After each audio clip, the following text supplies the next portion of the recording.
आपने देखा होगा कि जो व्यक्ति गलत काम करता है वो हमेशा हर काम में सफल हो जाता है, और जो व्यक्ति हमेशा पाठ पूजा करता रहता है वह हमेशा दुखी रहता है। ऐसा क्यों होता? चलो आज हम इस कहानी के माध्यम से जानेंगे। इस कहानी को आखिरी तक सुने, आधा अधूरा छोड़ के जाने की गलती न करें। केरल प्रदेश में सुधार्मिक नाम के राजा थे। धर्मपूर्वक चलना, प्रजा का पालन करना और भगवान के नाम का जप करना ही उनका स्वभाव था। उनके यहाँ चंद्रहास जी ने जन्म लिया और जन्म लेते ही वो कृष्ण नाम उच्चारण करने लगे। चंद्रहास जी के जन्म की खुशी में राज्य में आनंद उत्सव मनाया जाने लगा। शत्रु पक्ष के राजाओं ने मिलकर निश्चय किया कि यह आक्रमण करने के लिए सही अवसर है। केरल प्रदेश में सुधार्मिक नाम के राजा थे। धर्मपूर्वक चलना, प्रजा का पालन करना और भगवान के नाम का जप करना ही उनका स्वभाव था। उनके यहाँ चंद्रहास जी ने जन्म लिया और जन्म लेते ही वो कृष्ण नाम उच्चारण करने लगे। चंद्रहास जी के जन्म की खुशी में राज्य में आनंद उत्सव मनाया जाने लगा। शत्रु पक्ष के राजाओं ने मिलकर निश्चय किया कि यह आक्रमण करने के लिए सही अवसर है। सुधार्मिक जी पुत्र के जन्म के आनंद में मग्न थे। शत्रु पक्ष के राजाओं ने उन पर आक्रमण करके राज्य को घेर लिया। सुधार्मिक जी की सेना ने उन्हें रोकने का प्रयास किया पर असफल रहे। राजा सुधार्मिक जी और बहुत से सैनिक मारे गए। इसके बाद राजमहल को भी घेर लिया गया ताकि कोई भी बच के ना जा सके। दाई मां ने बचाई बालक चंद्रहास की जान। राजमाता ने दाई मां को चंद्रहास जी की जान बचाने को कहा। दाई मां ने विचार किया कि अगर वह उन्हें राजकुमार की तरह ले जाती हैं तो उन्हें मार दिया जाएगा। दाई मां ने झाड़ू पोछा लगाने वाली सेविका का रूप लिया और कुछ धोने पत्तलों के नीचे चंद्रहास जी को छुपाकर बाहर निकली। सैनिकों ने ऊपर से देखा तो वह बोली कि यह राजघराने के कुछ झूठे पत्तल आदि हैं, तो सैनिकों ने उन्हें जाने दिया। वो चंद्रहास जी को लेकर भाग गईं और कुंतलपुर पहुंची। उन्होंने वहां के मंत्री धृष्टबुद्धि से प्रार्थना की कि मैं सेवा कला में बड़ी प्रवीण हूं और कृपा करके मुझे कुछ समय के लिए महल सेवा में रख लिया जाए। उन्होंने चंद्रहास जी को अपना पुत्र बताया। उनकी परीक्षा ली गई। राजघराने की सेविका होने के कारण वो परम प्रवीण थीं। उन्हें सेवा में रख लिया गया। उन्होंने अपना असली परिचय किसी को नहीं बताया। जब चंद्रहास जी 3 वर्ष के हुए तब दाई मां की मृत्यु हो गई। अब उनकी देख रेख करने वाला कोई न था। उनके मुख पर हर समय कृष्ण कृष्ण नाम चलता रहता था। अब वह गलियों में भटकने लगे।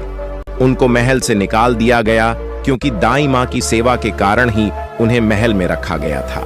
नारद जी और बालक चंद्रहास का मिलन। 3 वर्ष के बालक चंद्रहास जी को गलियों में घूमता देख कोई उन्हें स्नान करा देता, कोई वस्त्र पहना देता और कोई भोजन करा देता। चंद्रहास जी हर समय कृष्ण कृष्ण नाम जपते रहते। श्रीदेव आशि नारद जी ने देखा कि यह बालक कृष्ण कृष्ण बोलता रहता है और इसका हरि के अलावा कोई नहीं है। नारद जी ने उन्हें बुलाया और दुलार करते हुए बोले, सुनो, मैं तुम्हें एक अमोघ वस्तु देता हूं। नारद जी उनके लिए एक छोटी सी शालिग्राम शिला लाए थे। नारद जी बोले, धो के पी लेना और दिखा के खा लेना, यही तुम्हारी सेवा पद्धति है। इनको स्नान करा देना और जो तुम्हें मिले इनको अर्पित करके खा लेना। चंद्रहास जी ने सोचा कि शालिग्राम शिला को धोने, स्नान कराने और भोग लगाने के लिए तो कोई पात्र बर्तन चाहिए होगा। उन्होंने पान की तरह शालिग्राम को अपने मुंह में ही रख लिया। उन्होंने सोचा कि यहीं धुल गए तो चरणामृत पी लिया जाएगा और कुछ खाएंगे तो अर्पित भी हो जाएगा। नारद जी ने साथ ही उन्हें भगवान के मंत्र का भी उपदेश किया। ज्योतिषाचार्य की चंद्रहास जी के लिए भविष्यवाणी मंत्री धृष्टबुद्धि, जिसने चंद्रहास जी की दाई मां को आश्रय दिलाया था, उनके एक पुत्र थे मदन जी, जो बहुत ही भगवत भाव वाले थे। उनकी एक पुत्री भी थी जिसका नाम विषया था। मदन जी का भक्तों को भोजन खिलाने का स्वभाव था। उन्होंने कई भक्तों और ब्राह्मण जनों को भोजन के लिए बुलाया। तब चंद्रहास जी भी खेलते खेलते वहीं चले गए और वहां प्रसाद खाने लगे। उन बड़े बड़े ब्राह्मणों में एक ज्योतिषाचार्य भी थे। धृष्टबुद्धि जी ने अपनी पुत्री विषया को सामने ले जाकर उनसे कहा, आप इसका हाथ देखकर बताइए कि इसका वर कैसा होगा, उसका कैसा ऐश्वर्य होगा। ब्राह्मण ने आसपास दृष्टि डाली और चंद्रहास जी की ओर इशारा करके बोले, वो है इसका। धृष्टबुद्धि ने कहा, आपने शायद सही से रेखा नहीं देखी, ये तो दासी का लड़का है, ये हमारी पुत्री का वर कैसे बनेगा। ब्राह्मण बोले कि मैंने तो सही सही ही भाग्य देखा है, और दक्षिणा लेकर चले गए। धृष्टबुद्धि ने विचार किया कि यह दरिद्र लड़का मेरी पुत्री का वर नहीं बनना चाहिए। मैं इतने बड़े राज्य का महामंत्री हूं और मेरी पुत्री का ऐसा दुर्भाग्य नहीं होना चाहिए। उन्होंने निश्चय किया कि इसे आज ही मरवा डालते हैं। उन्होंने तुरंत झल्लादों को बुलाया और कहा, इस बालक को ले जाओ और जंगल में इसे मार के इसका कोई अंग मुझे काट के दिखाओ। चंद्रहास जी इतने सुंदर, सुशील और प्यारे लगते थे कि कोई भी उनको मारने के लिए तैयार ना होता। इसीलिए उसने शर्त रखी कि इनका कोई अंग काटकर मुझे प्रमाण में दिखाया जाए। झल्लादों ने चंद्रहास जी का हाथ पकड़ा तो उनका स्पर्श करते ही उनको ऐसा दुलार आने लगा जैसे मां को अपने बच्चे से दुलार होता है। वो आपस में कहने लगे, भाई, जीवन हो गया लोगों को मारते हुए, कभी कोई पुण्य का काम नहीं किया। यह इतना सुंदर बालक जो हमारे चित्त को चुरा रहा है, इस धृष्ट बुद्धि मंत्री ने इसे मारने का आदेश क्यों दिया है। इस जन्म में न जाने कितनों को हमने काटा है, पर पता नहीं क्या हो रहा है। मेरे हृदय में ऐसी हिम्मत नहीं हो रही कि इस बालक को मैं मार सकूं। दूसरे ने कहा, अगर तुम उसको नहीं मारोगे तो तुम मारे जाओगे, कुछ तो करना पड़ेगा। झल्लादों ने चंद्रहास जी को दिया। जीवनदान झल्लाद चंद्रहास जी को एकांत जंगल में ले गए और कहा कि क्या तुम जानते हो कि हम तुम्हें यहां किस लिए लाए हैं। चंद्रहास जी की 5 वर्ष की आयु थी। वो बोले, मुझे पता नहीं कि आप मुझे यहां क्यों लाए हैं। उन्होंने उत्तर दिया, हम झल्लाद हैं, धृष्ट बुद्धि ने तुम्हें मारने का हुक्म दिया है, इसलिए हमें तुम्हें मारना तो पड़ेगा ही। तुम्हें कुछ भी पसंद हो तो तुम कहो, हम तुम्हारे लिए ला देंगे। जो तुम्हें चाहिए बोलो, पर हमारी इच्छा ना होते हुए भी हमें तुम्हें मारना पड़ेगा। चंद्रहास जी बोले, मुझे तो कुछ नहीं चाहिए, बस थोड़ा समय चाहिए। मुझे मृत्यु का भय नहीं है। यदि आप मारना ही चाहते हो तो मेरी नित्य की एक पूजा है, मैं वो कर लूं, उसके बाद आप मुझे मार देना। उन्होंने कहा, हाँ, हम तुम्हें समय देते हैं, तुम किसी को पुकार भी सकते हो, जो तुम करना चाहो कर सकते हो। चंद्रहास जी ने कहा, मैं तो अनाथ हूं, श्री कृष्ण के अलावा मेरा कोई नहीं, मैं किसको पुकारूं? मेरा आश्रय तो एकमात्र वही प्रभु हैं। ये कहते हुए चंद्रहास जी ने अश्रु बहाते हुए शालिग्राम जी को अपने मुख से निकाला और बोले, प्रभु, मुझे तो कोई ज्ञान नहीं कि आपकी सेवा कैसे की जाती है। मैं तो अपने मुख में आपको रखता हूं। अब मेरे जीवन का अंत होने जा रहा है, बस मैं यही प्रार्थना करता हूं कि मैं आपके ही समीप पहुंचकर आपका ही स्मरण करूं, आपसे कभी विलग ना हो पाऊं। इतना कहकर चंद्रहास जी ने झल्लादों की तरफ देखा और इशारा किया कि अब मुझे मार दो। एक झल्लाद उनका भाव देखकर बैठ गया और दूसरे से बोला, भाई, भले तुम या धृष्ट बुद्धि मुझे मार दो, लेकिन मैं इस बालक को नहीं मार पाऊंगा, मेरी हिम्मत नहीं है। दूसरे झल्लाद ने भी सहमति देते हुए कहा, इस बालक में कुछ विशेषता तो है। इसके पैरों में देखो, बाएं पैर में एक छठी उंगली है।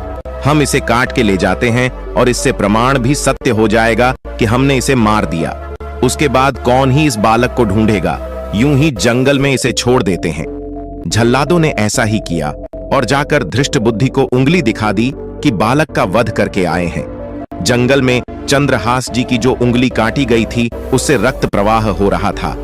हे कृष्ण, हे जगन्नाथ, हे वासुदेव, हे जनार्दन, ऐसे नाम उच्चारण करते हुए चंद्रहास जी मूर्छित होने लगे। मृग, शावक और सब पंछी आदि ने आकर चंद्रहास जी को घेर लिया और वो बीच में कृष्ण, गोविंद, दामोदर, माधव ऐसे उच्चारण करते रहे। चंद्रहास जी बने चंदनपुर राज्य के राजकुमार। कुंतलपुर के ही अधीन एक चंदनपुर नाम की राजनगरी थी। वहां के राजा को पुत्र प्राप्त नहीं हो रहा था। चंदनपुर के राजा कुंतलपुर को कर दिया करते थे। वह कर देने कुंतलपुर जा रहे थे। उन्होंने जब जंगल में बहुत से मृग और पंछियों को एक जगह को घेरे हुए देखा तो वे रुक गए। उन्होंने जाकर देखा तो एक दिव्य तेजोमय बालक मूर्छित अवस्था में पड़ा था। और उसकी उंगली से रक्त प्रवाह हो रहा था। उन्होंने चंद्रहास जी को गोद में उठाया और आनंदित हो गए कि मेरा दान पुण्य सफल हुआ, जो मुझे ऐसा सुंदर बालक। राजा चंद्रहास जी को लेकर घर आए और हृदय में भगवान का बार बार कृपा प्रसाद मनाते रहे कि भगवान ने मुझे पुत्र दिया। उन्होंने चंद्रहास जी से जब पूछा कि तुम्हारे माता पिता कौन हैं, तो चंद्रहास जी ने उत्तर दिया कि श्री कृष्ण, उनके अलावा मेरा कोई नहीं। राजा समझ गए कि भगवान ने ही कृपा करके मुझे ऐसा महाभागवत पुत्र दिया है। राज्य में बड़ा उत्सव मनाया गया। राज सिंहासन का अग्रिम अधिकारी युवराज पद चंद्रहास जी को दे दिया गया। पूरे राज्य में आनंद की वर्षा होने लगी। राजा ने विचार किया कि ऐसा प्रतापी भक्त हमारे यहाँ आया है, तो अब हमें किसी को कर देने की जरूरत नहीं है। लगातार 3 बार जब कर नहीं पहुंचा, तो सम्राट ने मंत्री को इस समस्या को सुलझाने का आदेश दिया। मंत्री धृष्ट बुद्धि ने चंद्रहास जी के लिए दोबारा रचा षड्यंत्र मंत्री चंदनपुर राज्य में पहुंच गया। वहां चंद्रहास जी का ऐसा प्रभाव था कि सब कृष्ण भजन करते और आनंद में मग्न रहते। धृष्ट बुद्धि ने उन्हें पहचाना और सोचा कि यह तो वही बालक है, और विचार किया कि यह तो बहुत अनिष्ट हो गया। हमने तो इसे मारना निश्चित किया था और जल्लादों ने इसको छोड़ दिया, और अब तो ये राजा का राजकुमार बन गया है। उन्होंने राजा से कहा, पहली बात, इस बालक को युवराज पद पर बिठाने से पहले तुम्हें सम्राट को सूचना देनी चाहिए थी, और दूसरी बात, अभी तक तुमने कर नहीं दिया है। सम्राट चाहें तो एक क्षण में तुम्हारे राज्य को नष्ट कर दिया जाएगा। चंदनपुर के राजा ने हाथ जोड़कर कहा, महाराज, अब आप ही हमारी रक्षा कर सकते हैं। मंत्री के मन में था कि किसी भी तरह चंद्रहास जी को मरवाना पड़ेगा, क्योंकि ब्राह्मण ने बताया था कि वे ही उनकी पुत्री के वर होंगे। मंत्री ने कहा, यदि आप चंद्रहास जी को सम्राट के पास भेज देते हैं, तो वो निश्चित ही प्रसन्न हो जाएंगे और आपके इस अपराध को क्षमा कर देंगे। राजा ने यह बात स्वीकार कर ली। मंत्री धृष्ट बुद्धि ने एक चिट्ठी लिखी और चंद्रहास जी को देते हुए कहा, इसे खोल के मत पढ़ना। वहां पहुंचते ही यह चिट्ठी मेरे पुत्र मदन को देना। वो सम्राट से मिलने, माफी मांगने आदि सब में तुम्हारी सहायता कर देगा। पर यह चिट्ठी तुम रास्ते में खोलकर मत देखना। चंद्रहास जी और मंत्री की पुत्री का विवाह। चंद्रहास जी ने पत्र को अपनी पगड़ी में बांध लिया और कुंतलपुर के लिए चल पड़े। अब उनका किशोर अवस्था में प्रवेश हो चुका था। कुंतलपुर के बाहर ही एक बगीचा था। चंद्रहास जी ने अपना घोड़ा वृक्ष पे बांध दिया और भगवत स्मरण करते हुए वहीं लेट गए। थोड़ी देर में उन्हें नींद आ गई। कुछ समय पश्चात धृष्ट बुद्धि की वही पुत्री, जिसका ज्योतिषाचार्य के अनुसार चंद्रहास से विवाह होना था, अपनी सहेलियों के साथ वहां आई। घोड़ा बंधा देखकर उन्हें झांत हुआ कि कोई यात्री भूल से राजवाटिका में आ गया है। उनकी नजर सो रहे चंद्रहास जी पर पड़ी। देखते ही पूर्व विधान के अनुसार उसका चित्त लुट गया कि यह कौन इतना सुंदर नवकिशोर अवस्था का युवक है। उसे चंद्रहास जी की पगड़ी में चिट्ठी दिखाई दी, तो उसने झुककर चुपचाप वह चिट्ठी उठा ली और चिट्ठी खोलकर पढ़ने लगी। उसमें संस्कृत में मंत्री के पुत्र मदन के लिए संदेश लिखा था कि हे मदन, उचित अनुचित का विचार छोड़कर आते ही इस युवक को विष प्रदान कर दो। यह मेरा प्रिय कार्य होगा। मंत्री की पुत्री को बड़ा दुख हुआ कि पहली ही दृष्टि में इन्हें सोता हुए देखकर मेरे प्राण समर्पित हो गए, लेकिन पिताजी तो इतने सुंदर नवकिशोर को विष देने की बात लिख रहे हैं। उन्होंने काजल लिया और विष को विषया कर दिया। अब उस पत्र का अर्थ बदल गया कि हे मदन, उचित अनुचित का विचार छोड़कर आते ही इसे विषया प्रदान कर दो। यह मेरा प्रिय कार्य होगा। उसने पत्र वहीं उनकी पगड़ी में वापस रख दिया और अपने घर जाकर उनकी प्रतीक्षा करने लगी। चंद्रहास जी उठे और मंत्री के घर पहुंचकर मदन से मिले। मदन को जब पता लगा कि चंदनपुर से पिताजी ने इनको भेजा है और ये वहां के राजकुमार हैं, तो चंद्रहास जी को हृदय से लगा लिया। चंद्रहास जी ने कहा, आपके पिता ने यह पत्र दिया है। मदन ने पत्र पढ़ा। अभी ही इस युवक को विषया प्रदान कर दो। तुरंत बिना विचार किए मदन ने पंडित बुलाकर दोनों का विवाह कर दिया। अब मंत्री अपने घर आए तो सब साज सजावट और विवाह का माहौल देखकर हैरान हो गए। किसी ने उन्हें बताया कि आपने ही तो इस विवाह का आदेश दिया था। मदन के पास चिट्ठी रख चंद्रहास जी बने सम्राट और मंत्री ने खोया अपना पुत्र मंत्री अपने घर गए और मदन से कहने लगे, तुम्हारी बुद्धि मारी गई है क्या? हमने पत्र में विवाह करने का कहां लिखा था? मदन ने कहा, पिताश्री, आपकी आज्ञा का उल्लंघन नहीं हुआ है। आपने मेरा नाम लिखकर मुझे बिना विचार किए इस युवक को विषया देने के लिए कहा था। इसमें मेरी कोई त्रुटि नहीं। मंत्री ने जब चंद्रहास जी को दूल्हे के रूप में देखा तो और क्रोध से भर गया। उसने विचार किया कि चाहे मेरी बेटी विधवा हो जाए, पर मैं इसे जिंदा नहीं रहने दूंगा। वह चंद्रहास जी के नजदीक गया और उन्हें कहा, बहुत कृपा हुई कि आप हमारे दामाद बने।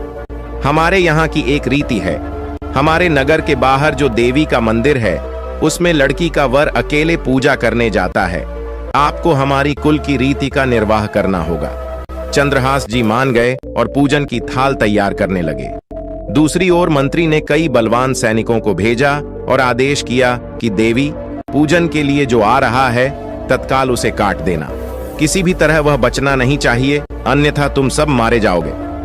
सब राज सैनिक आदेश पाकर पहले ही वहां पहुंच गए। उसी समय वहां के चक्रवर्ती सम्राट कुछ बड़े बड़े विद्वानों और ऋषियों से बातचीत कर रहे थे। ऋषियों ने कहा, महाराज, अब आपका राज्य सिंहासन पर बैठना राज्य के लिए मंगलमय नहीं होगा। आपका समय बदल रहा है। इस समय यदि चंद्रहास जी को सम्राट पद पर बैठा दिया जाए तो आगे अकाल नहीं पड़ेगा और प्रजा का बड़ा मंगल होगा। यह मुहूर्त आपके राज्य सिंहासन से हटने का है। सम्राट ने कहा, प्रजा और देश का मंगल हो, इसलिए मैं बिल्कुल इसका पालन करूंगा। मदन वहीं बैठे हुए थे। सबने कहा, तुरंत जाओ और तुम्हारे बहनोई चंद्रहास जी को लाओ। मदन तुरंत निकले तो सैनिकों ने उन्हें बताया कि चंद्रहास जी तो देवी पूजन के लिए नगर के बाहर जा रहे हैं। मदन उसी दिशा में गए और चंद्रहास जी को मिलते ही उन्होंने कहा, सुनो, देवी की पूजा मैं कर लूंगा। इसी समय मुहूर्त है, जाओ, सम्राट पद का अभिषेक कराने के लिए आपको बुलाया गया है। इतना कहकर मदन जी देवी पूजा के लिए और चंद्रहास जी सम्राट पद के लिए अलग अलग दिशा में चले गए। इधर चंद्रहास जी का राज्य अभिषेक होने लगा। वहां देवी मंदिर में धृष्ट बुद्धि के पुत्र मदन पूजा करने के लिए पहुंचे तो पहले से तैयार सैनिकों ने उन्हें काटकर फेंक दिया। मंत्री का सारा खेल उल्टा हो गया। पुत्र की हत्या हो गई और चंद्रहास जी का सम्राट पद पर अभिषेक हो गया। सैनिकों ने आकर मंत्री को सूचना दी कि देवी मंदिर में आपके आदेश अनुसार जो मारा गया वो आपका पुत्र मदन था। धृष्ट बुद्धि ने कहा, यह कैसे संभव है? वो तो चंद्रहास था। सैनिक बोले, उनका तो सम्राट पद पर अभिषेक हो गया। अब धृष्ट बुद्धि छाती पीट पीट कर खूब रोने लगा। बार बार चिल्लाने लगा, हाय, मैं कितना अभागी हूं जो मैंने अपने पुत्र को ही मरवा दिया। चंद्रहास जी ने जब इसके बारे में सुना तो सोचा कि मृत्यु तो मेरी निश्चित थी, फिर मदन को मेरी मृत्यु कैसे प्राप्त हुई? वो तुरंत गए और मदन के शव को सामने रख उन्होंने भगवान का ध्यान स्मरण करते हुए मदन के शव पर हाथ फेरा तो वो जीवित हो गए। यह घटना धृष्ट बुद्धि को पता नहीं थी। तब तक उन्होंने अपनी खोपड़ी फोड़ फोड़ कर अपनी हत्या कर ली। चंद्रहास जी ने उन्हें भी उनका जीवन वापस दिलाया और कहा, पिताजी, अब तो कृष्ण कृष्ण जपो। अब उनकी बुद्धि शुद्ध हुई और भगवान का आश्रय लेकर उन्होंने भी अपने जीवन को भगवद भक्ति में लगा। एक राजा बड़ा धर्मात्मा, न्यायकारी और परमेश्वर का भक्त था। उसने ठाकुर जी का मंदिर बनवाया और एक ब्राह्मण को उसका पुजारी नियुक्त किया। वह ब्राह्मण बड़ा सदाचारी, धर्मात्मा और संतोषी था। वह राजा से कभी कोई याचना नहीं करता था। राजा भी उसके स्वभाव पर बहुत प्रसन्न था। उसे राजा के मंदिर में पूजा करते हुए 20 वर्ष गुजर गए। उसने कभी भी राजा से किसी प्रकार का कोई प्रश्न नहीं किया। राजा के यहाँ एक लड़का पैदा हुआ। राजा ने उसे पढ़ा लिखा कर विद्वान बनाया और बड़ा होने पर उसकी शादी एक सुंदर राजकन्या के साथ करा दी। शादी करके जिस दिन राजकन्या को अपने राजमहल में लाए, उस रात्रि में राजकुमारी को नींद न आई। वह इधर उधर घूमने लगी। जब अपने पति के पलंग के पास आई तो क्या देखती है कि हीरे जवाहरात जड़ित मूठे वाली एक तलवार पड़ी है। जब उस राजकन्या ने देखने के लिए वह तलवार म्यान में से बाहर निकाली, तब तीक्ष्ण धार वाली और बिजली के समान प्रकाश वाली तलवार देखकर वह डर गई। वह डर के मारे उसके हाथ से तलवार गिर पड़ी और राजकुमार की गर्दन पर जा लगी। राजकुमार का सिर कट गया और वह मर गया। राजकन्या पति के मरने का बहुत शोक करने लगी। उसने परमेश्वर से प्रार्थना की कि हे प्रभु, मुझसे अचानक यह पाप कैसे हो गया? पति की मृत्यु मेरे ही हाथों हो गई। आप तो जानते ही हैं, परंतु सभा में मैं सत्य न कहूंगी, क्योंकि इससे मेरे माता पिता और सास ससुर को कलंक लगेगा तथा इस बात पर कोई विश्वास भी न करेगा। प्रातःकाल में जब पुजारी कुएं पर स्नान करने आया, तो राजकन्या ने उसको देखकर विलाप करना शुरू किया और इस प्रकार कहने लगी, मेरे पति को कोई मार गया। लोग इकट्ठे हो गए और राजा साहब आकर पूछने लगे, किसने मारा है? वह कहने लगी, मैं जानती तो नहीं कि कौन था, परंतु उसे ठाकुर जी के मंदिर में जाते देखा था। राजा समेत सब लोग ठाकुर जी के मंदिर में आए तो ब्राह्मण को पूजा करते हुए देखा। उन्होंने उसको पकड़ लिया और पूछा, तूने राजकुमार को क्यों मारा? ब्राह्मण ने कहा, मैंने राजकुमार को नहीं मारा, मैंने तो उनका राजमहल भी नहीं देखा है। इसमें ईश्वर साक्षी हैं। बिना देखे किसी पर अपराध का दोष लगाना ठीक नहीं। ब्राह्मण की तो कोई बात ही नहीं सुनता था। कोई कुछ कहता था तो कोई कुछ।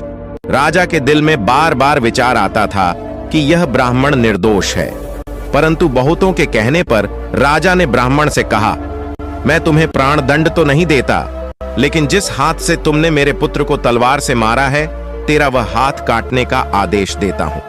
ऐसा कहकर राजा ने उसका हाथ कटवा दिया। इस पर ब्राह्मण बड़ा दुखी हुआ और राजा को अधर्मी जान उस देश को छोड़कर चला गया। वहां वह खोज करने लगा कि कोई विद्वान ज्योतिषी मिले तो बिना किसी अपराध हाथ कटने का कारण उससे पूछूं। किसी ने उसे बताया कि काशी में एक विद्वान ज्योतिषी रहते हैं। तब वह उनके घर पर पहुंचा। ज्योतिषी कहीं बाहर गए थे। उसने उनकी धर्मपत्नी से पूछा, माता जी, आपके पति ज्योतिषी जी महाराज कहां गए हैं? तब उस स्त्री ने अपने मुख से अयोग्य असह्य दुर्वचन कहे, जिनको सुनकर वह ब्राह्मण हैरान हुआ और मन ही मन कहने लगा कि मैं तो अपना हाथ कटने का कारण पूछने आया था, परंतु अब इनका ही हाल पहले पूछेंगा। इतने में ज्योतिषी आ गए। घर में प्रवेश करते ही ब्राह्मणी ने अनेक दुर्वचन कहकर उनका तिरस्कार किया, परंतु ज्योतिषी जी चुप रहे और अपनी स्त्री को कुछ भी नहीं कहा। तदनंतर वे अपनी गद्दी पर आ बैठे। ब्राह्मण को देखकर ज्योतिषी ने उनसे कहा, कहिए ब्राह्मण देवता, कैसे आना हुआ? आया तो था अपने बारे में पूछने के लिए, परंतु पहले आप अपना हाल बताइए कि आपकी पत्नी अपनी जुबान से आपका इतना तिरस्कार क्यों करती है, जो किसी से भी नहीं सहा जाता और आप सहन कर लेते हैं। इसका कारण है, यह मेरी स्त्री नहीं, मेरा कर्म है। दुनिया में जिसको भी देखते हो, अर्थात भाई, पुत्र, शिष्य, पिता, गुरु, संबंधी, जो कुछ भी है सब अपना कर्म ही है। यह स्त्री नहीं, मेरा किया हुआ कर्म ही है और यह भोगे बिना कटेगा नहीं। अवश्यमेव भोक्तव्यम कृतम कर्म शुभाशुभम नाभुक्तम क्षीयते कर्म कल्प कोटिशतेरपि। अपना किया हुआ जो भी कुछ शुभ अशुभ कर्म है वह अवश्य ही भोगना पड़ता है। बिना भोगे तो सैकड़ों करोड़ों कल्पों के गुजरने पर भी कर्म नहीं टल सकते। इसलिए मैं अपने कर्म खुशी से भोग रहा हूं और अपनी स्त्री की ताड़ना भी नहीं करता, ताकि आगे इस कर्म का फल न भोगना पड़े। महाराज, आपने क्या कर्म किया था? सुनिए, पूर्व जन्म में मैं कौआ था और मेरी स्त्री गद्दी थी। इसकी पीठ पर फोड़ा था। फोड़े की पीड़ा से यह बड़ी दुखी थी और कमजोर भी हो गई थी। मेरा स्वभाव बड़ा दुष्ट था, इसलिए मैं इसके फोड़े में चोंच मारकर इसे ज्यादा दुखी करता था। जब दर्द के कारण यह कूदती थी तो इसकी फजीहत देखकर मैं खुश होता था। मेरे डर के कारण यह सहसा बाहर नहीं निकलती थी, किंतु मैं इसको ढूंढता फिरता था। ये जहां मिले वहीं इसे दुखी करता था। आखिर मेरे द्वारा बहुत सताए जाने पर त्रस्त होकर यह गांव से 10-12 मील दूर जंगल में चली गई। वहां गंगा जी के किनारे सघन वन में हरा हरा घास खाकर और मेरी चोटों से बचकर सुखपूर्वक रहने लगी। लेकिन मैं इसके बिना नहीं रह सकता था। इसको ढूंढते ढूंढते मैं उसी वन में जा पहुंचा और वहां इसे देखते ही मैं इसकी पीठ पर जोर से चोंच मारी तो मेरी चोंच इसकी हड्डी में चुभ गई। इस पर इसने अनेक प्रयास किए, फिर भी चोंच न छूटी। मैंने भी चोंच निकालने का बड़ा प्रयत्न किया मगर न निकली। पानी के भय से ही यह दुष्ट मुझे छोड़ेगा ऐसा सोचकर यह गंगा जी में प्रवेश कर गई, परंतु वहां भी मैं अपनी चोंच निकाल न पाया। आखिर में यह बड़े प्रवाह में प्रवेश कर गई। गंगा का प्रवाह तेज होने के कारण हम दोनों बह गए और बीच में ही मर गए। तब गंगा जी के प्रभाव से यह तो ब्राह्मणी बनी और मैं बड़ा भारी ज्योतिषी बना। अब वही मेरी स्त्री हुई जो मेरे मरण पर्यंत अपने मुख से गाली निकालकर मुझे दुख देगी, और मैं भी अपने पूर्व कर्मों का फल समझकर सहन करता रहूंगा। इसका दोष नहीं मानूंगा, क्योंकि यह किए हुए कर्मों का ही फल है, इसलिए मैं शांत रहता हूं। अब अपना प्रश्न पूछो। ब्राह्मण ने अपना सब समाचार सुनाया और पूछा, अधर्मी पापी राजा ने मुझ निरपराध का हाथ क्यों कटवाया? ज्योतिषी, राजा ने आपका हाथ नहीं कटवाया, आपके कर्म ने ही आपका हाथ कटवाया है। किस प्रकार? पूर्व जन्म में आप एक तपस्वी थे और राजकन्या गौ थी तथा राजकुमार कसाई था। वह कसाई जब गौ को मारने लगा तब गौ बेचारी जान बचाकर आपके सामने से जंगल में भाग गई। पीछे से कसाई आया और आपसे पूछा कि इधर कोई गाय तो नहीं गया है? आपने प्रण कर रखा था कि झूठ नहीं बोलूंगा, अतः जिस तरफ गौ गई थी उस तरफ आपने हाथ से इशारा किया तो उस कसाई ने जाकर गौ को मार डाला। गंगा के किनारे वह उसकी चमड़ी निकाल रहा था, इतने में ही उस जंगल से शेर आया और गौ एवं कसाई दोनों को खाकर गंगा जी के किनारे ही उनकी हड्डियां उसमें बह गईं। गंगा जी के प्रताप से कसाई को राजकुमार और गौ को राजकन्या का जन्म मिला, एवं पूर्व जन्म के किए हुए उस कर्म ने एक रात्रि के लिए उन दोनों को इकट्ठा किया। क्योंकि कसाई ने गौ को हंसिए से मारा था, इसी कारण राजकन्या के हाथों अनायास ही तलवार गिरने से राजकुमार का सिर कट गया और वह मर गया। इस तरह अपना फल देकर कर्म निवृत्त हो गया। तुमने जो हाथ का इशारा रूप कर्म किया था, उस पाप कर्म ने तुम्हारा हाथ कटवा दिया है। इसमें तुम्हारा ही दोष है, किसी अन्य का नहीं। ऐसा निश्चय कर सुखपूर्वक रहो। कर्म फल का भोग टलता नहीं। कितना सहज है ज्ञान संयुक्त जीवन। यदि हम इस कर्म सिद्धांत को मान लें और जान लें तो पूर्वकृत घोर से घोर कर्म का फल भोगते हुए भी हम दुखी नहीं होंगे, बल्कि अपने चित्त की समता बनाए रखने में सफल होंगे।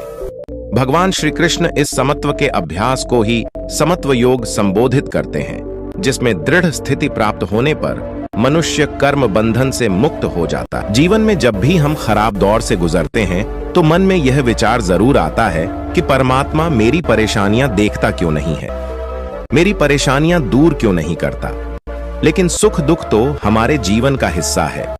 जीवन है तो परेशानियां भी होंगी। एक युवक की अपनी तमाम परेशानियों के लिए भगवान से शिकायत पर आधारित यह स्टोरी दुखों की गठरी। नवीन अपनी परेशानियों से जूझ रहा था। उसे लगता था कि एक अकेला वही संसार का सबसे दुखी व्यक्ति है, सिर्फ उसी के जीवन में तमाम मुसीबतें हैं। उसको भगवान से इस बात की बड़ी शिकायत रहती थी कि भगवान ने संसार के सारे दुख उसके हिस्से दे दिए और फिर सब कुछ भूल कर कानों में रुई लगाकर सो गए हैं। नवीन सोते जागते भगवान से प्रार्थना करता और फिर कभी भगवान को दोष देता तो कभी खुद को कोसता रहता। भगवान हैं कि न तो विनती से सुन रहे थे और न उसके उलाहने। अब नवीन बेचारा करे भी तो क्या करे। एक मुसीबत खत्म होती नहीं कि दूसरी आ जाती। एक दिन उसने सोने से पहले प्रार्थना की, प्रभु मैं आपके सामने कहता कहता थक गया, अब और मिन्नतों की इच्छा नहीं है। एक अंतिम बार कह रहा हूं, कृपा करके मेरी प्रार्थना सुन लीजिए। अगर आपको मेरे दुख नहीं मिटाने हैं तो कम से कम इतना तो कर सकते हैं कि किसी ऐसे व्यक्ति के दुखों से मेरा दुख बदल दीजिए, जिसके जीवन में मुझसे कम दुख हो। हमेशा के लिए नहीं तो कम से कुछ महीनों के लिए ही सही, थोड़े दिन के लिए मुझे भी कुछ राहत मिल जाए। अब भगवान ने नवीन की आखिरी इच्छा सुन ही ली और उसे उस रात सपने में भगवान दिखे। भगवान बोले, बालक मैं तुम्हारी प्रार्थना रोज सुनता था, पर मैं उनके ऊपर ध्यान ज्यादा दे रहा था जो तुमसे भी ज्यादा तकलीफ में है। खैर, तुम अपने सारे कष्टों को विस्तार से एक कागज पर लिखो, फिर एक गठरी बनाओ और शहर के मुख्य चौराहे पर जाकर उसे टांग कर आ जाओ। नवीन हड़बड़ाकर नींद से जागा। पहले तो उसको बिल्कुल यकीन ही न हुआ कि सच में भगवान आए थे और उन्होंने उससे यह सब बातें कही हैं।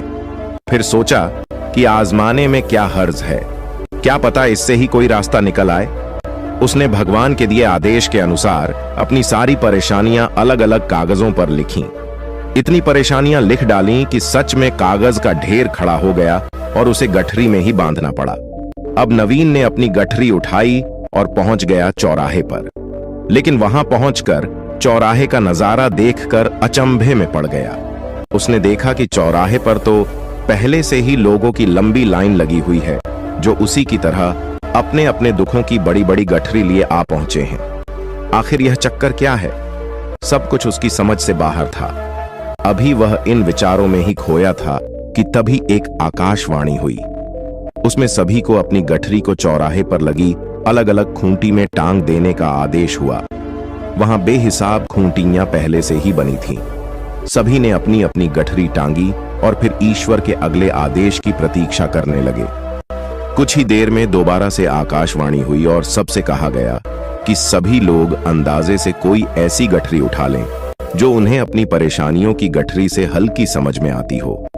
अब उन्हें वही दुख भोगने होंगे जो उनकी चुनी नई गठरी में दर्ज होंगे।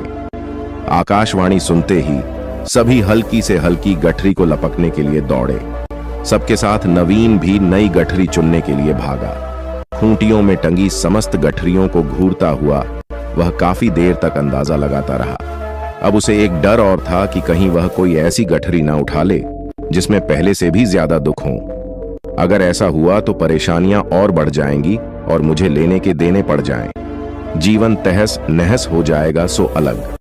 अब उसके मन में तरह तरह के विचार आने लगे।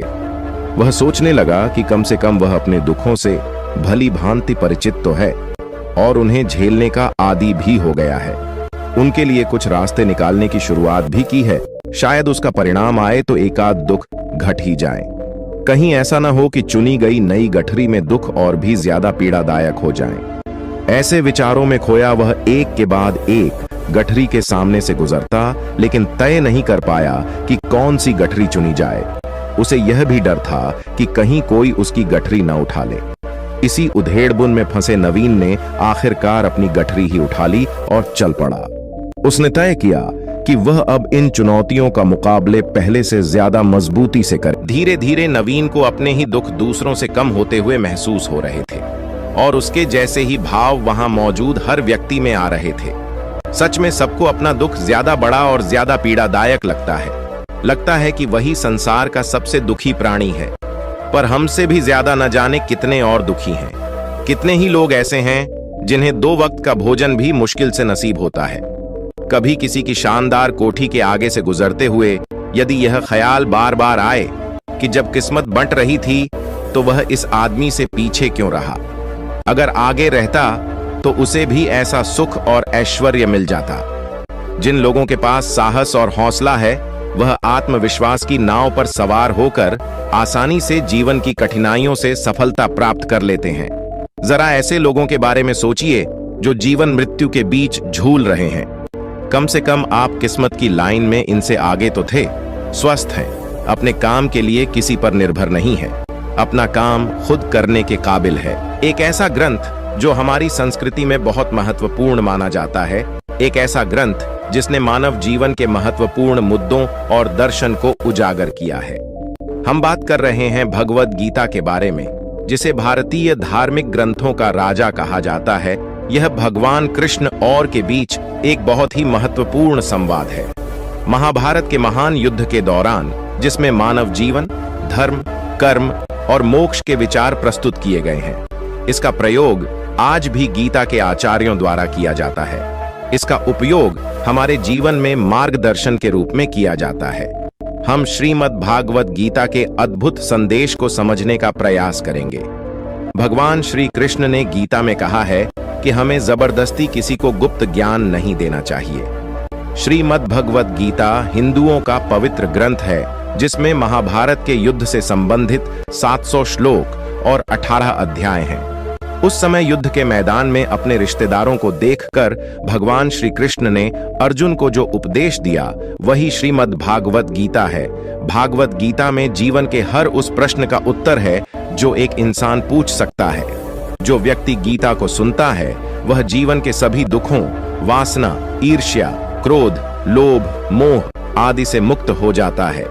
भगवत गीता मनुष्य के जीवन को बहुत सरल बनाती है क्योंकि जीवन का असली उद्देश्य भगवत गीता भगवान श्री कृष्ण गीता में बताया गया है। कहते हैं यहां सब कुछ बदलता रहता है। काल चक्र में इतनी शक्ति है कि यह राजा को रंक और रंक को राजा बना देता है। इस जीवन में एक पल में क्या होने वाला है इसका अंदाजा कोई नहीं लगा सकता। इस जीवन में कुछ भी नहीं, हर चीज स्थायी नहीं होती। शुरू होने के बाद उसका अंत जरूर होता है और फिर एक नई चीज शुरू होती है। जीवन में दुख आते हैं और कुछ समय बाद सुख भी आते हैं। कभी फायदा होता है, कभी नुकसान होता है तो कभी जीत मिलती है। इसलिए कभी हार होती है, कभी सम्मान होता है और कभी अपमान होता है। इसलिए मनुष्य को दुख को अस्थायी मानकर स्वीकार करना चाहिए। गीता में भगवान श्री कृष्ण अर्जुन से कहते हैं कि किसी भी काम को शुरू करने के लिए कभी कोई सही समय नहीं होता। ऐसा नहीं होता कि जब भी कोई व्यक्ति कुछ शुरू करता है तो उसके लिए कोई सही समय होता है। जो व्यक्ति सही समय का इंतजार करता रहता है उसके लिए कभी भी सही समय नहीं आता है और वह कभी भी अपना काम शुरू नहीं कर पाता है। ऐसा व्यक्ति जीवन भर सही समय का इंतजार करता है। हम इंतजार करते रहते हैं और कभी सफलता हासिल नहीं कर पाते। इसलिए सही समय का इंतजार करने की बजाय इंसान को अभी से काम शुरू कर देना चाहिए। कल और आने वाले कल की चिंता करना बेकार है क्योंकि बीता हुआ कल बदला नहीं जा सकता। भविष्य को जाना नहीं जा सकता और भविष्य को देखा नहीं जा सकता। मनुष्य को वर्तमान का आनंद लेना चाहिए। अतीत की घटनाओं के बारे में अतीत में सोचकर और भविष्य की चिंता करके मनुष्य वर्तमान के सभी क्षणों को व्यर्थ में बर्बाद कर देता है। जो हो गया वह हो गया इत्यादि। जो होगा उसे टाला नहीं जा सकता। इस सत्य को अपनाकर मनुष्य को वर्तमान के प्रत्येक क्षण का आनंद लेना चाहिए। प्रत्येक व्यक्ति संसार को अपने दृष्टिकोण से देखता है। जैसा उसका दृष्टिकोण है दुनिया वैसी ही है। दुनिया को बदलने से पहले इसे स्वयं करें। अपना नजरिया बदलना जरूरी है। जिस दिन आपका नजरिया अच्छा हो जाएगा आपको ये दुनिया भी अच्छी लगने लगेगी। परिप्रेक्ष्य हमारे व्यक्तित्व का एक बहुत महत्वपूर्ण हिस्सा है। यह हमारे जीवन यात्रा की दिशा तय करता है। परिप्रेक्ष्य सकारात्मक और नकारात्मक दोनों हो सकता है। नकारात्मक दृष्टिकोण रखने से व्यक्ति केवल निराश और दुखी होता है, लेकिन सकारात्मक दृष्टिकोण रखने से व्यक्ति को जीवन बहुत सरल और आसान लगने लगता है। क्रोध मनुष्य के विनाश का कारण है क्योंकि क्रोध भ्रम पैदा करता है और भ्रम मनुष्य के मन को विचलित कर देता है। गुस्से में इंसान अपनों के प्रति भी गलत शब्दों का प्रयोग कर देता है। गलत शब्द इंसान के दिल पर ऐसा आघात पहुंचाते हैं जो कभी मिट नहीं सकता। गुस्से में इंसान कभी भी सही फैसले नहीं ले पाता और गुस्से में लिए गए फैसले सही नहीं होते। यह हमेशा दर्दनाक होता है। गुस्से में इंसान की आंखें बंद हो जाती हैं और मुंह खुल जाता है। वह समझ नहीं पाता कि क्या सही है और क्या गलत। गुस्सा उसे गलत रास्ते पर ले जाता है। इसलिए व्यक्ति को अपने गुस्से पर काबू रखना चाहिए और मन को शांत रखना चाहिए। श्री कृष्ण कहते हैं कि कर्म करो और फल की इच्छा मत करो, क्योंकि कर्म करना तो मनुष्य के वश, लेकिन फल पाना मनुष्य के वश में नहीं है। यदि मनुष्य सच्चे मन से कर्म को धर्म मानकर कर्म कर रहा है तो एक दिन उसे कर्म का फल जरूर मिलता है। जो व्यक्ति फल की इच्छा से कर्म करता है वह सुख और दुख के जाल में फंस जाता है, क्योंकि जब मनुष्य को अपने कर्म का फल नहीं मिल पाता है तो दुख उसे घेर लेता है। सबसे पहले परिणाम की चिंता करके इंसान अपना काम बंद कर देता है। सही ढंग से वह कार्य करने में सक्षम नहीं होता है, लेकिन जो व्यक्ति परिणाम की चिंता किए बिना कार्य करता है उसे फल अवश्य मिलता है और वही व्यक्ति बुद्धिमान होता है। कृष्ण कहते हैं कि मन वह है जिसके बारे में हम सुनते हैं लेकिन कभी देख नहीं सकते, क्योंकि मन हमारे शरीर का एक शक्तिशाली अदृश्य हिस्सा है। मन ही मनुष्य में विभिन्न प्रकार की भावनाएं उत्पन्न करता है और मनुष्य उसी के अनुसार व्यवहार करता है। दिमाग इंसान को अपने जाल में इस कदर फंसा कर रखता है कि इंसान कितनी भी कोशिश कर ले, अपने दिमाग पर काबू नहीं कर पाता। मन बहुत शक्तिशाली है। यह व्यक्ति को अपने वश में रखता है और उसकी इच्छाओं को हमारे मन में दबा कर रखता है। मन में किसी व्यक्ति को अहंकार की शराब पिलाकर उसे मदहोश करने की शक्ति होती है। मन व्यक्ति को जीवन के अंत तक अपने जाल से बाहर नहीं निकलने देता। इसका कारण यह है कि मनुष्य सदैव जीवन की माया में व्यस्त रहता है। प्रत्येक मनुष्य की आत्मा में ईश्वर का प्रकाश है और उस ईश्वर का साक्षात्कार करने के लिए मनुष्य को अपने मन पर नियंत्रण रखना चाहिए। एक बार जब मनुष्य मन पर नियंत्रण करने में सफल हो जाता है तो वह आसानी से जीवन के भ्रम से दूर हो जाता है। मनुष्य का शरीर नाशवान है, उसका कोई अस्तित्व नहीं है, परंतु मनुष्य की आत्मा अविनाशी है। आत्मा कभी नहीं मरती, वह सदैव अमर रहती है। न तो कोई हथियार आत्मा को मार सकता है और न ही कोई हथियार इंसान को मार सकता है। मृत्यु के बाद शरीर 5 तत्वों में विलीन हो जाता है, लेकिन आत्मा फिर से नए शरीर में जन्म